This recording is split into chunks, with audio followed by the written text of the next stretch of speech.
watermelon, tapos tanggalin yung buto. Tapos i-blender po natin. I-blender po natin siya. Maglagay po tayo ng corn flour.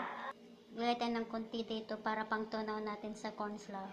2 cups ng sabaw ng watermelon.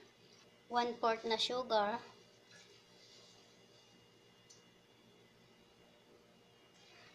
Mix po natin hanggang siya ay kumulo. Yan, pag kumulo na po, dahan-dahan natin pong ilagay yung ating corn flour. Ayan, pwede na po natin siyang patayin. Ayan, pag na-off na po, lagyan natin ng konting lemon. Yan. Yan, mix po natin siya. Tapos palamagin po natin bago natin ilagay sa baso at ilagay sa freezer.